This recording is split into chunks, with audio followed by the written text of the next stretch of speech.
Very good morning to all of you. Previous class की बात करें तो प्रीवियस क्लास में अपन देख रहे थे फैक्टर अफेक्टिंग इलेक्ट्रोनेगेटिविटी। और फैक्टर अफेक्टिंग इलेक्ट्रोनेगेटिविटी में एक लास्ट फैक्टर डिस्कस कर रहे थे, वो अपने पास क्या था, that was percentage as character.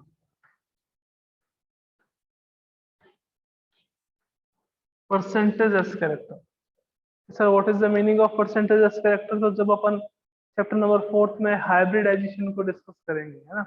Hybridisation आपने 10th में भी देख रखा है बायोलॉजी में, है ना। वो अलग चीज है। यहाँ पे ऑर्बिटल्स की इंटरमिक्सिंग करते हैं, उसी को अपन क्या कहते हैं, हाइब्रिडाइजेशन कहते हैं। तो कुछ बातें अपन डिस्कस कर रहे थे, अपनी क्लास और हो चुकी थी, टाइम हो चुका था इसके कारण से। तो परसेंटेज एज कैरेक्टर की बात करें तो जनरली जो हाइब्रिडाइजेशन देखते हैं अपन, इसके लिए वो एक तो देखते हैं sp3, एक अपन देखते हैं कौन सा sp2, एक अपन कौन सा देखते हैं sp। तीन टाइप के हाइब्रिडाइजेशन देखते हैं। अब sp3 में परसेंटेज एज कैरेक्टर देखने कितने होते हैं, तो देखो 100/4 कर दीजिए कि सर 4 क्यों? मैंने कहा टोटल 4 ऑर्बिटल्स पार्टिसिपेट कर रहे हैं। कि सर कैसे? मैंने कहा आपके क्या लिखा हुआ है यहाँ पे, sp3 हाइब्रिडाइजेशन, एक s का 3 पीक है, एक s का 3 पीक है, टोटल आपके पास ऑर्बिटल्स कितने आ गए, 4। तो डिवाइड करेंगे तो कितना आएगा आपके पास, 25% एस कैरेक्टर आएगा। सर भैया एक का 25 रहेगा तो टोटल 4 है, तो कितना आ जाएगा, 100। sp2 की बात करें तो वो आपके पास कितना आएगा, 100 आपके पास 3, तो कितना आ जाएगा, 33.33%। परसेंटेज एस कैरेक्टर की बात कर रहे हैं यहाँ पे, 100/2, तो वो आपके पास कितना आ जाएगा, 50% एस कैरेक्टर, है ना। इसमें हर एक का टोटल ऑर्बिटल्स कितने हैं, 3 हैं, हर एक का 33.33%। तो 33% तो एस रहेगा, 66% आपके पास क्या रहेगा, पी रहेगा। यहाँ पे 25% एस रहेगा, 75% क्या रहेगा, पी रहेगा। यहाँ पे 50% एस रहेगा और 50% ही आपके पास क्या रहेंगे, पी कैरेक्टर रहेंगे। बट अपने को तो किससे मतलब है, परसेंटेज एस कैरेक्टर से। कि सर इलेक्ट्रोनेगेटिविटी कैसे डिपेंड करती है परसेंटेज एस कैरेक्टर पे? कि जितने ज्यादा electronegativity is directly proportional to the percentage S character. जितने ज्यादा परसेंटेज एस कैरेक्टर होते हैं, इलेक्ट्रोनेगेटिविटी भी उतनी ही ज्यादा होती है। जितने ज्यादा परसेंटेज एस कैरेक्टर उतने ही ज्यादा इलेक्ट्रोनेगेटिविटी, और जितनी ज्यादा इलेक्ट्रोनेगेटिविटी कंपाउंड उतना ही एसिडिक भी होता है। आगे कभी बात करेंगे अपन ऑर्गेनिक में, एसिडिक भी उतना ही ज्यादा होता है। मीन्स जितने ज्यादा परसेंटेज एस कैरेक्टर उतना ज्यादा इलेक्ट्रोनेगेटिविटी, जितनी ज्यादा इलेक्ट्रोनेगेटिविटी सब्सटेंस उतना ज्यादा एसिडिक होगा, है ना। तो ये आपके पास था परसेंटेज एस कैरेक्टर का। अब मैंने बताया था आपको हाइब्रिडेशन कैसे देखते हैं। आपको क्या देखना है इसके लिए, आपको ओनली एंड ओनली ये आइडेंटिफाई करना है कि नंबर ऑफ सिग्मा बॉन्ड्स कितने, नंबर ऑफ सिग्मा बॉन्ड्स कितने हैं। On the basis of number of sigma bonds you can determine the hybridisation in each and every species. के सर कैसे? तो देखो, अगर आपके पास किसी भी स्पीसीज में, किसी भी मॉलिक्यूल में, किसी भी कंपाउंड में 4 सिग्मा बॉन्ड है, तो वहां पे हाइब्रिडाइजेशन कौन सा होगा, sp3। अगर 3 सिग्मा बॉन्ड्स हैं तो हाइब्रिडाइजेशन कौन सा होगा, sp2। अगर 2 सिग्मा बॉन्ड है तो हाइब्रिडाइजेशन कौन सा होगा, sp, है ना। अब सर सिग्मा कैसे देखेंगे, पाई क्या, ये क्या होते हैं बॉन्ड? देखिए अभी तक अपने को इतना ही ध्यान में रखना है, ज्यादा दिमाग नहीं दुखाना है इस सब चीजों पे अभी तक, है ना। नेक्स्ट चैप्टर जो 4th करेंगे केमिकल बॉन्डिंग, उसमें बहुत अच्छे अच्छे क्वेश्चंस आएंगे, उस समय दिमाग ज्यादा दुखाएंगे, है ना।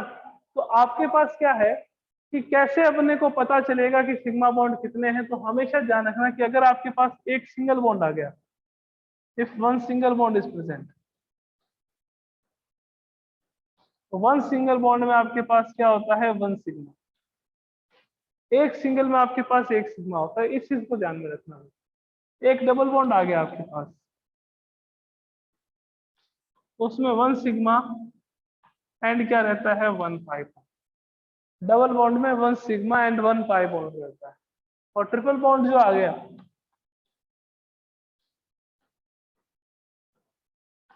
उसमें वन सिग्मा एंड कितने पाई बॉन्ड रहेंगे, 2 पाई बॉन्ड। ये चीजें दिमाग में रखनी है। ऐसा नहीं है कि ट्रिपल बॉन्ड आ गया तो यहाँ पे 3 सिग्मा सिंगल बॉन्ड हो गए तो 3 सिग्मा बॉन्ड हो गए, ऐसा नहीं होता। अब कैसे पाई बॉन्ड का फॉर्मेशन होता है, कैसे सिग्मा बॉन्ड का फॉर्मेशन होता है, ये सब अपन डिस्कस करेंगे केमिकल बॉन्डिंग में ना। तो वन सिंगल है तो वन सिग्मा, वन डबल है तो one sigma and one pi, and one triple है तो वन सिग्मा एंड 2 पाई।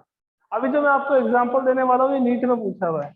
आपको ये पूछा हुआ है कि कौन सा ज्यादा एसिडिक है in between CH3 and CH3, मतलब इथेन आ गया एक आपके पास एथीन आ गया, एक आपके पास इथाइन आ गया। Which is the more acidic from the following, कौन सा ज्यादा एसिडिक है? तो मैंने अभी आपको एक बात बताया कि आपको क्या चेक करना पड़ेगा, इलेक्ट्रोनेगेटिविटी। जो जितना ज्यादा इलेक्ट्रोनेगेटिव होगा उतना ही ज्यादा एसिडिक होगा। अब इलेक्ट्रोनेगेटिविटी किसकी ज्यादा है, इथेन की ज्यादा है, एथीन की ज्यादा है या इथाइन की ज्यादा है? ये किससे पता चलेगा अपने को? परसेंटेजेस कैरेक्टर से।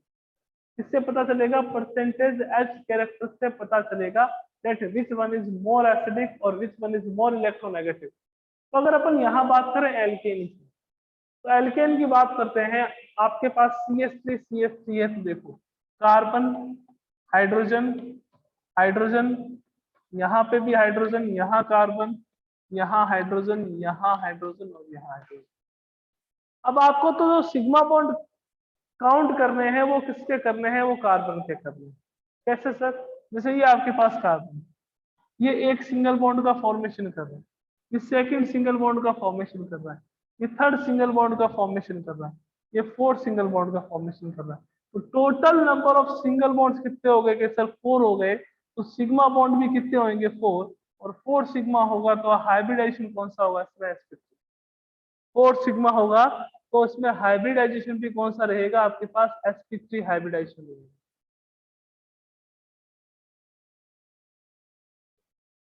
sp3 हाइब्रिडाइजेशन है ना।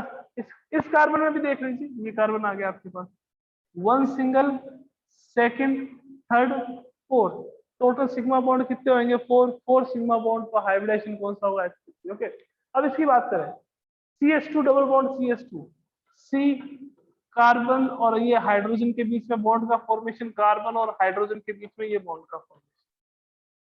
तो एक बात बताओ, सिंगल बॉन्ड 1 हो गया, सेकंड सिंगल बॉन्ड, कितने सिंगल बॉन्ड हो गए? 2, सिग्मा 2 तो ये हो ही गए। अब कार्बन और कार्बन के बीच में कौन सा बॉन्ड है? Double bond. यहाँ पे मैंने लिख रखा है कि अगर आपके पास एक डबल बॉन्ड प्रेजेंट है तो एक डबल बॉन्ड में एक सिग्मा आएगा और एक क्या आएगा आपके पास? पाई आएगा। 1 सिग्मा और 1 क्या रहेगा आपके पास? पाई।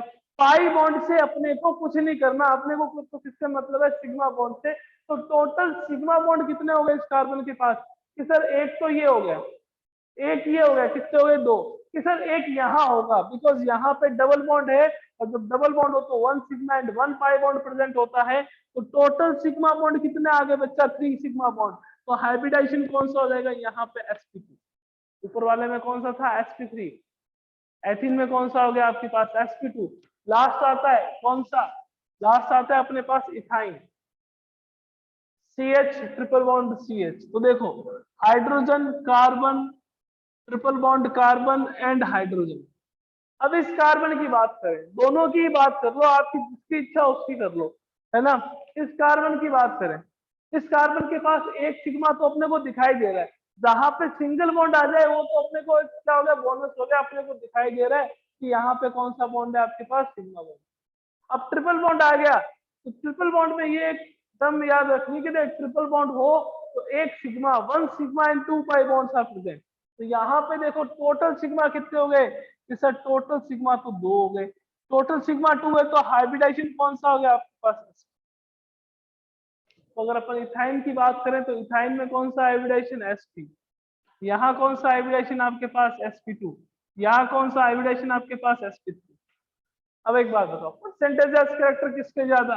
इसके 25%। इसके कितने है? कि सर 33.33%। इसके कितने? मैंने कहा सर 50%। तो जिसके परसेंटेजेस कैरेक्टर ज्यादा हो उसकी इलेक्ट्रोनेगेटिविटी भी ज्यादा होती है। जिसकी इलेक्ट्रोनेगेटिविटी ज्यादा हो ज्यादा एसिडिक होगा। तो चाहे इलेक्ट्रोनेगेटिविटी का ऑर्डर दे दीजिए और चाहे इसको एसिडिक स्ट्रेंथ का ऑर्डर दे दीजिए, यही रहेगा। सबसे ज्यादा इथाइन, फिर एथिन, और फिर आपके पास क्या रहेगा? इथेन। ठीक है ना। तो क्लियर है तो जल्दी से हैंड रेज कर दीजिए, फिर इसकी एप्लीकेशन देख लेते हैं, फिर इसको बाइंड अप कर देते हैं ना।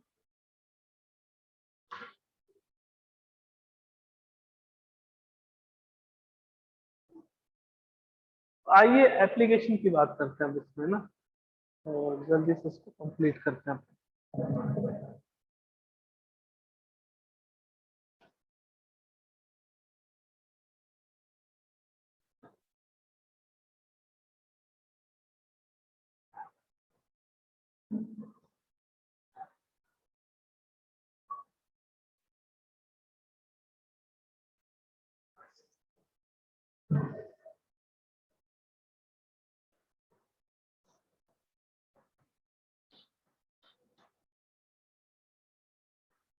application of electronegativity, application of electronegativity, EN की एप्लीकेशन देखते हैं कौन कौन सी है ना। सबसे first application metallic and non metallic character, metallic and non metallic character.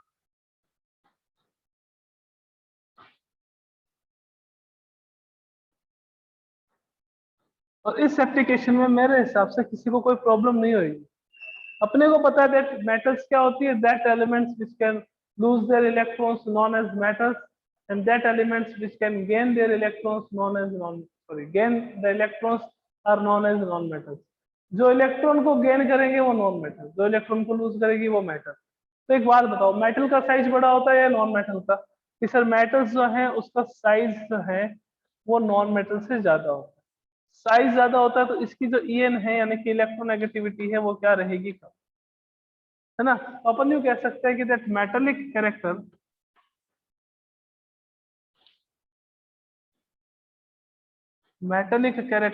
is directly proportional to the 1 upon electronegativity।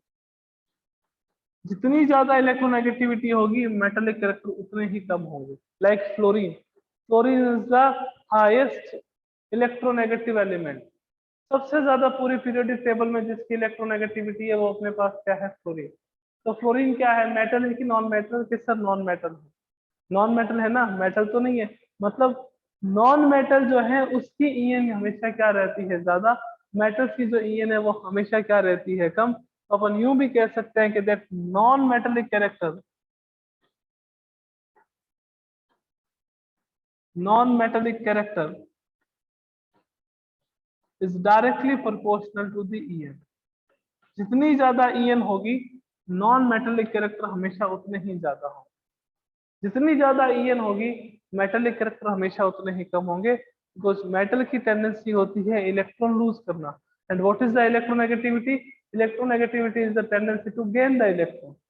तो गेन द इलेक्ट्रॉन की ये टेंडेंसी है।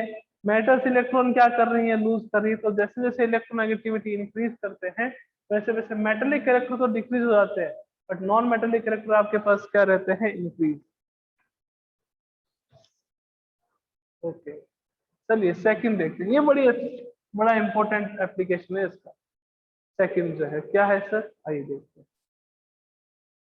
सेकंड अपने पास है बॉन्ड लेंथ।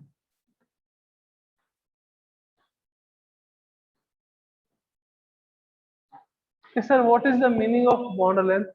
कोई भी आपके पास मॉलिक्यूल हो, जैसे CH4 आ गया, CH4 में कार्बन और हाइड्रोजन के बीच की जो डिस्टेंस होती है वो उसकी बॉन्ड लेंथ होगी।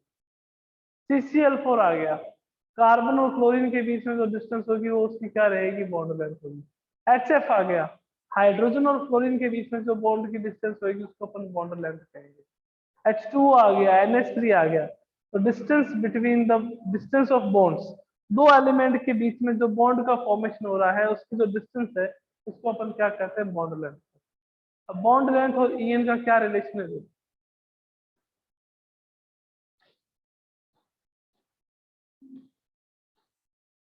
Bond length is directly proportional to the change in electronegativity. Bond length is directly proportional to the change in electronegativity. जितना ज्यादा चेंज होएगा इलेक्ट्रोनेगेटिविटी में, बॉन्ड लेंथ उतनी ही आपके पास क्या रहेगी, सॉरी कम रहेगी। डायरेक्टली नहीं, inversely proportional, 1 upon delta E. जितनी ज्यादा आपके पास चेंज आएगा दो एलिमेंट के बीच की इलेक्ट्रोनेगेटिविटी में उतनी ही कम आपके पास क्या होगी, बॉन्ड लेंथ होगी। सर डेल्टा ईएन का मीनिंग क्या हो गया? डेल्टा ईएन का मीनिंग हो गया EN2 माइनस EN1। दो एलिमेंट की इलेक्ट्रोनेगेटिविटी में डिफरेंस। सर कैसे? मैंने कहा देखो, HF ले लो, HCl ले लो, HBr ले लो और HI ले लो। HF, HCl, HBr और HI, ये अपने पास कुछ मॉलिक्यूल है। मैंने कहा सबसे ज्यादा बॉन्ड लेंथ किसकी होगी और क्यों, क्या रीजन है, तो देखो वो अपन चेक कर लेंगे। कुछ एलिमेंट्स की ईएन लिख देता हूँ। फ्लोरीन की ईएन होती है आपके पास 4.0, क्लोरीन की होती है 3,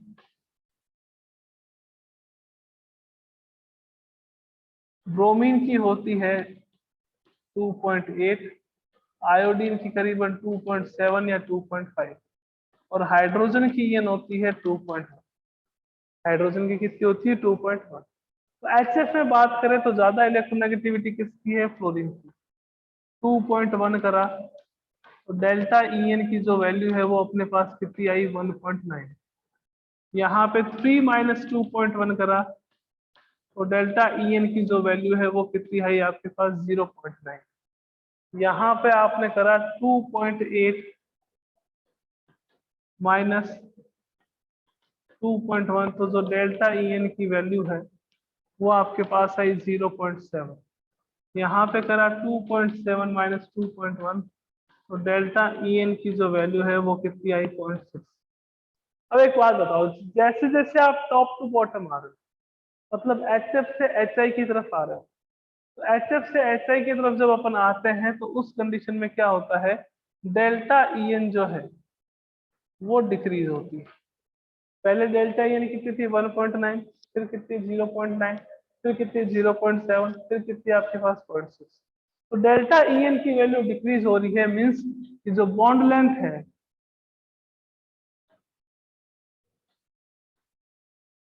वो आपके पास क्या होगा, इंक्रीज। टॉप टू बॉटम जाते हो तो बॉन्ड लेंथ क्या होगा आपके पास, इंक्रीज। मतलब कि जो H हाइड्रोजन और फ्लोरीन के बीच में बॉन्ड की जो डिस्टेंस है वो हाइड्रोजन और आयोडीन के बीच में जो बॉन्ड की डिस्टेंस है उससे बहुत कम। तो सर ऑर्डर क्या रह जाएगा, मैंने कहा ऑर्डर ये रह जाएगा बॉन्ड लेंथ का, सबसे ज्यादा HI, फिर आपके पास HBr, फिर आपके पास HCl, और फिर आपके पास सॉरी HI नहीं HF। सबसे कम किसकी होगी, HF की, और सबसे ज्यादा किसकी होगी, HI की। समझ आ गया हो बच्चों, तो जल्दी से हैंड रेज कर दीजिए। जो सेकंड एप्लीकेशन है बॉन्ड लेंथ वाली, तो बॉन्ड लेंथ जो है वो चेंज इन इलेक्ट्रोनेगेटिविटी के इनवर्सली प्रोपोर्शनल होती है।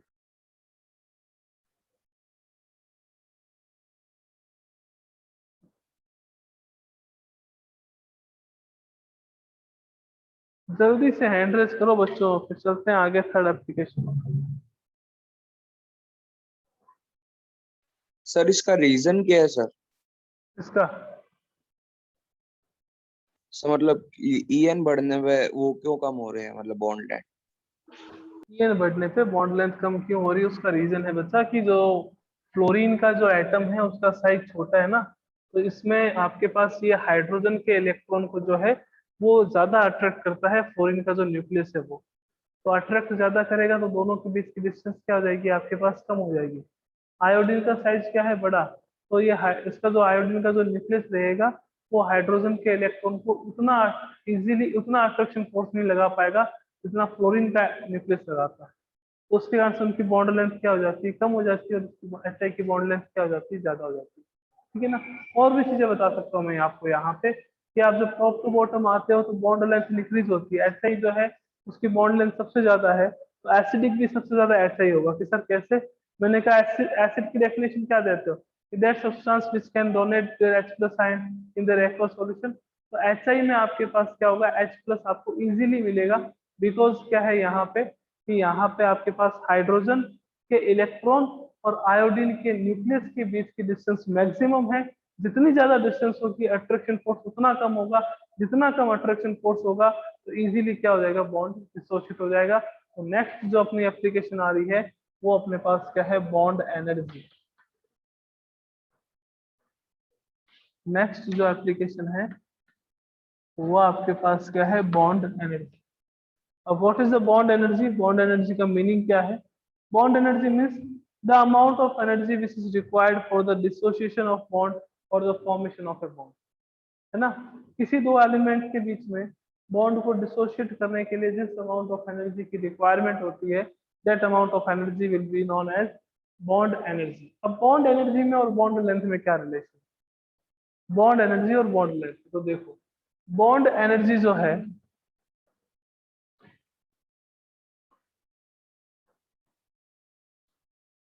बॉन्ड एनर्जी जो है वो इनवर्सली प्रोपोर्शनल होती है बॉन्ड लेंथ।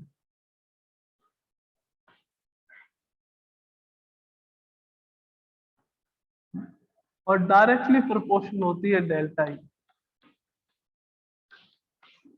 डायरेक्टली प्रोपोर्शनल किसके होती है? डेल्टा ई एन के। और इनवर्सली प्रोपोर्शनल किसके होती है? Bond length. अब देखो एक बात बताओ, दो आपके पास एलिमेंट एटम्स हैं, दो एटम्स के बीच में जो पहले है वो डिस्टेंस इतनी इतनी लेके अपन चौक से रिप्रेजेंट करेंगे।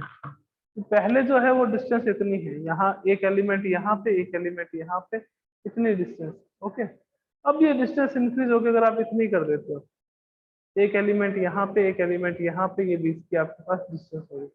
अब कौन से बॉन्ड को डिसोशिएट करना इजी रहेगा? कि सर जिसमें एलिमेंट्स के बीच में या एटम्स के बीच में डिस्टेंस ज्यादा है।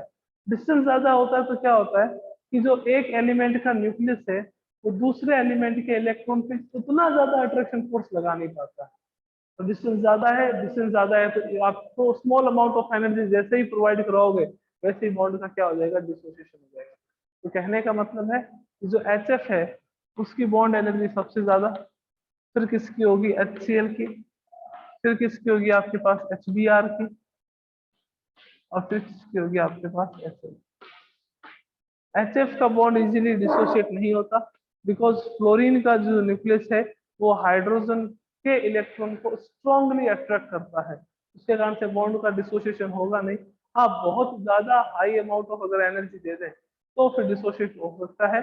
ऑर्डर आपके पास ये रहेगा कि HF की बॉन्ड एनर्जी सबसे ज्यादा और HI की बॉन्ड एनर्जी क्या रहती है? सबसे कम रहती है। ओके, तो ये थर्ड फैक्टर था आपके पास, कौन सा? Bond energy. नेक्स्ट अपन डिस्कस करते हैं आगे।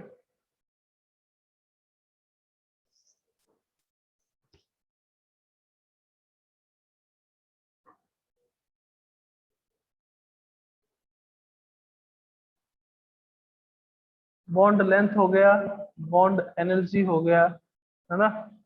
और आपके पास कौन सा हो गया? Metallic and non metallic factor. ठीक है,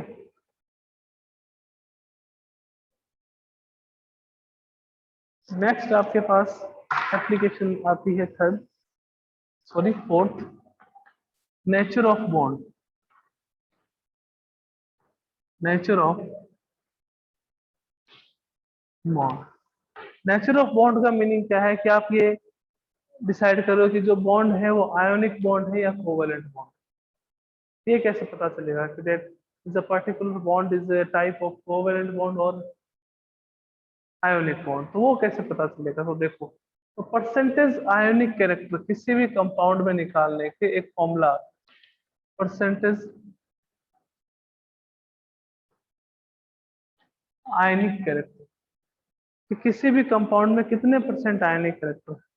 अब अगर किसी कंपाउंड में 50% आयनिक कैरेक्टर आ रहे हैं मीन्स वो कंपाउंड न्यूट्रल, तो मतलब उसमें आपके पास क्या रहेगा कि आयनिक और कोवेलेंट बॉन्ड तो है ना, तो अपन देख नहीं सकते। अगर 50% से ज्यादा आ रहा है तो मीन्स आयनिक कैरेक्टर भी उसमें ज्यादा होंगे, और 50% से कम आ रहा है तो उसमें कोवेलेंट कैरेक्टर ज्यादा होंगे।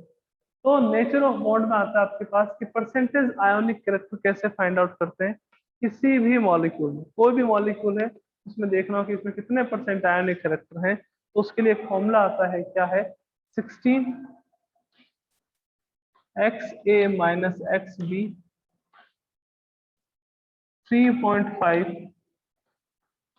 XA माइनस XB का whole square. 16 XA minus XB 3.5 XA minus XB का होल स्क्वायर। ये किसका फॉर्मूला है बच्चों? ये परसेंटेज आयोनिक कैरेक्टर। कोई भी आपके पास कंपाउंड हो उस कंपाउंड में percentage ionic character find out करने का ये फॉर्मूला है कि कितने परसेंट उसमें आयोनिक कैरेक्टर है। क्या अगर आपको देखना हो कोई भी पर्टिकुलर कंपाउंड के परसेंटेज आयोनिक कैरेक्टर कितने हैं तो उसके लिए फॉर्मूला अप्लाई करते हैं। बट यहाँ पे थोड़ा सा ध्यान रखना, बीच में प्लस आए, प्लस 3.5 XA माइनस XB का होल स्क्वायर। कि सर XA क्या है? XA वो एलिमेंट है जिसकी इलेक्ट्रोनेगेटिविटी ज्यादा होती है, और B क्या है? आपके पास वो एलिमेंट है जिसकी इलेक्ट्रोनेगेटिविटी कम होती है। जैसे किसी भी कंपाउंड का आयोनिक कैरेक्टर कैलकुलेट कर सकते हो कि उसमें कितने परसेंट आयोनिक कैरेक्टर, 50% है, 10% है कि सर एक एग्जांपल दे लो। देखो HF ले लेते हैं, आयोनिक कैरेक्टर इन HF। तो आयनिक कैरेक्टर इन HF कैसे कैलकुलेट करेंगे कि यहाँ पे 16 आ जाएगा, यहाँ पे 4 आ गया, माइनस यहाँ पे कितना आ गया 2.1 आ गया, है ना, प्लस आपके पास क्या आ गया 3.5 आ गया, यहाँ पे 4 आ गया, यहाँ पे फिर 2.1 आ गया, यहाँ स्क्वायर कर दो तो आपके पास 16 माइनस 2.4 माइनस 2.1 प्लस आपके पास कितना रहेगा 3.5, 1.9 का आप क्या कर दीजिए होल स्क्वायर कर दीजिए, इस सबको ऐड कर दीजिए, परसेंटेज आयनिक कैरेक्टर आएगा, है ना। यहाँ पे कितना आ जाएगा 16 मल्टीप्लाई बाई 1.9 प्लस 3.5 1.9 का होल स्क्वायर, तो आपके पास क्या आएगा परसेंटेज आयनिक कैरेक्टर कि HF में कितने परसेंट आयनिक कैरेक्टर। ऐसे अगर आपके पास कोई और कंपाउंड आए, जैसे आपके पास आ गया HCl आ गया, उसमें भी अपन देख सकते हैं इसी फॉर्मूले से हाइड्रोजन की इलेक्ट्रोनेगेटिविटी 2.1 होती है, क्लोरीन की इलेक्ट्रोनेगेटिविटी 3.0 होती है। तो हम देख सकते हैं कोई भी आपके पास कंपाउंड हो तो उसमें आपके पास परसेंटेज आयनिक कैरेक्टर कितने रहेंगे। ओके, ये अपने को देखना है। इसी में आगे अपने पास आता है परसेंटेज आयनिक कैरेक्टर में ही कि अगर आपको इलेक्ट्रोनेगेटिविटी डिफरेंस से देखना हो, इलेक्ट्रोनेगेटिविटी डिफरेंस से कैसे, तो वो भी देख लेते हैं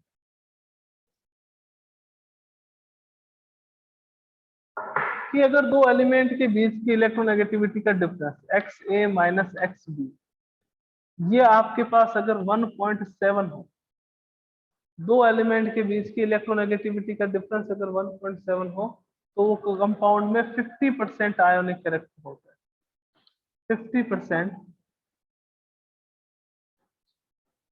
आयोनिक कैरेक्टर होता है। अगर किसी कंपाउंड में XA minus XB, XA minus XB यानी कि दो एलिमेंट की इलेक्ट्रोनेगेटिविटी का डिफरेंस 1.7 से कम, इलेक्ट्रोनेगेटिविटी का डिफरेंस 1.7 से कम हो, तो आयोनिक कैरेक्टर जो है वो 50% से कम होते हैं। आयोनिक कैरेक्टर जो है वो 50% से कम होते हैं। आयोनिक कैरेक्टर लेस देन 50%, है ना।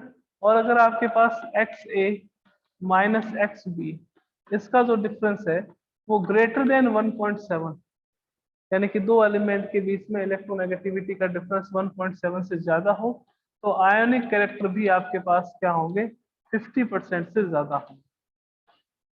आयोनिक कैरेक्टर भी आपके पास क्या रहेंगे 50% से ज्यादा रहेंगे, है ना। इसमें एक्सेप्शन क्या आ जाता है आपके पास HF is a covalent compound, but इसमें जो परसेंटेज आयोनिक कैरेक्टर है वो आप देख लीजिए कितना आएंगे, ज्यादा आएंगे। आप इलेक्ट्रोनेगेटिविटी का डिफरेंस देख लीजिए 1.9 आएगा।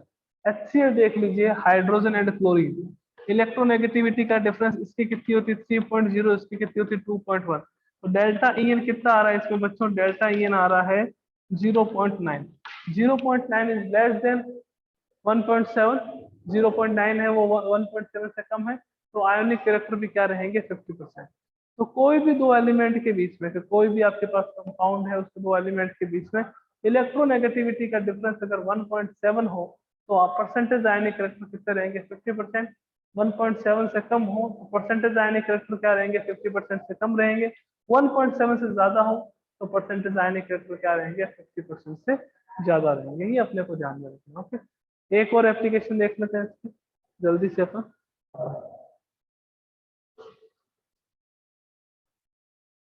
नेचर ऑफ हाइड्रोक्साइड, ये नेचर ऑफ बॉन्ड था। नेक्स्ट आता है अपने पास nature of hydroxide. Nature of hydroxide,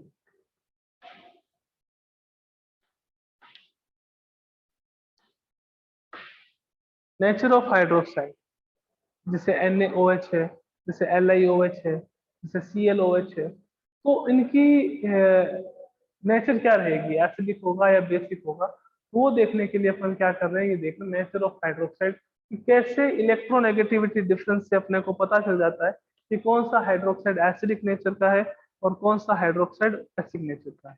अपने को ये ध्यान में रखना है कि कोई भी हाइड्रोक्साइड हो, जैसे ये आपके पास है XOH। हाइड्रोक्साइड में जो बॉन्ड होता है, ये X क्या आपके पास कोई एलिमेंट, X की जगह अपन E ले लेते हैं ना, E ले लेते, E आपके पास क्या है, कोई एलिमेंट, कोई भी एलिमेंट हो सकता है, E आपके पास एलिमेंट। तो दो टाइप से बॉन्ड का डिसोसिएशन होता है, एक तो ई और O के बीच में बॉन्ड क्लीवेज हो सकता है, एक O और H के बीच में बॉन्ड क्लीवेज हो सकता है। तो अगर आपके पास किसी एलिमेंट की इलेक्ट्रोनेगेटिविटी और ऑक्सीजन की इलेक्ट्रोनेगेटिविटी का जो डिफरेंस है, वो अगर क्या हो जाए, ग्रेटर देन हो जाए ऑक्सीजन की इलेक्ट्रोनेगेटिविटी और हाइड्रोजन की इलेक्ट्रोनेगेटिविटी के डिफरेंस से, तो आपके पास जो हाइड्रोक्साइड है वो कौन सी नेचर का होगा, वो बेसिक नेचर। कौन सी नेचर का होगा, बेसिक नेचर का। एग्जांपल बताएंगे, डरने की बात नहीं। यहाँ पे कोई एलिमेंट है ई, उसकी इलेक्ट्रोनेगेटिविटी और ऑक्सीजन की इलेक्ट्रोनेगेटिविटी का जो डिफरेंस है, वो अगर आपके पास ऑक्सीजन की इलेक्ट्रोनेगेटिविटी और हाइड्रोजन की इलेक्ट्रोनेगेटिविटी से कम हो, तो हाइड्रोक्साइड कौन सी नेचर का होता है, एसिडिक नेचर का। जैसे फॉर एग्जांपल मैंने कहा देखो बच्चों, LiOH ले लीजिए, लिथियम हाइड्रोक्साइड, LiOH ले लीजिए। तो LiOH से अपने को पता चल जाएगा, है ना। आप चाहो तो आप NaOH ले लीजिए, LiOH ले लीजिए, NaOH ले लीजिए, आप ClOH ले लीजिए एग्जांपल में। ये सर इसमें कैसे पता चलेगा, मैंने कहा Cl की इलेक्ट्रोनेगेटिविटी कितनी होती है 3, ऑक्सीजन की कितनी होती है 3.5, हाइड्रोजन की कितनी होती है 2.1। यहाँ पे वैल्यू पुट करनी है, पहले जिसकी ज्यादा है उसी की लिखेंगे, तो 3.5 माइनस क्या करेंगे 3.0, यहाँ क्या करेंगे 3.5 माइनस क्या करेंगे 2.1, 3.5 में से 3.0 माइनस करोगे कितना रहेगा 0.5, 3.5 से 2 पॉइंट माइनस करोगे कितना रहेगा आपके पास 1.4। तो 1.4 इज ग्रेटर देन 0.5, तो जो ClOH है वो कौन सी नेचर का होगा आपके पास, एसिडिक नेचर। कौन से नेचर का रहेगा, एसिडिक का। LiOH है, NaOH है, अब Li की है तो उसकी 1.8 होती है, 1.8 होती है तो वैल्यू पुट करके रख लीजिए, अपने को पता चल जाएगा किसकी ज्यादा किसकी कम। Li की 1.8 है, ऑक्सीजन की 3.5 है, 3.5 माइनस 1.8, यहाँ पे कितना आ गया आपके पास 3.5 माइनस 2.1, तो 3.5 में से 1.8 माइनस करोगे तो कितना आएगा आपके पास 1.7, यहाँ पे आपके पास कितना आ जाएगा 1.4। 1.7 इज ग्रेटर देन 1.4, तो जो LiOH है वो कौन सी नेचर का हो जाएगा, वो आपके पास बेसिक नेचर। तो कोई भी आपके पास हाइड्रोक्साइड हो, उस हाइड्रोक्साइड की नेचर फाइंड आउट करने के लिए भी अपन इलेक्ट्रोनेगेटिविटी से कर सकते हैं। वो कैसे करेंगे, वो इस फॉर्मूले से, Xe माइनस XO का डिफरेंस देख लीजिए, Xe माइनस XO का डिफरेंस देख लीजिए। अगर ऑक्सीजन और हाइड्रोजन की इलेक्ट्रोनेगेटिविटी से ज्यादा है तो हाइड्रोक्साइड बेसिक नेचर का होगा, कम है तो हाइड्रोक्साइड कौन सी नेचर का होगा, एसिडिक। ठीक है बच्चों, तो ये अपना जो पीरियोडिक टेबल वाला टॉपिक है वो अपना कंप्लीट हुआ। मिलते हैं नेक्स्ट क्लास में नए चैप्टर के साथ। Thank you so much. Okay, bye, take care.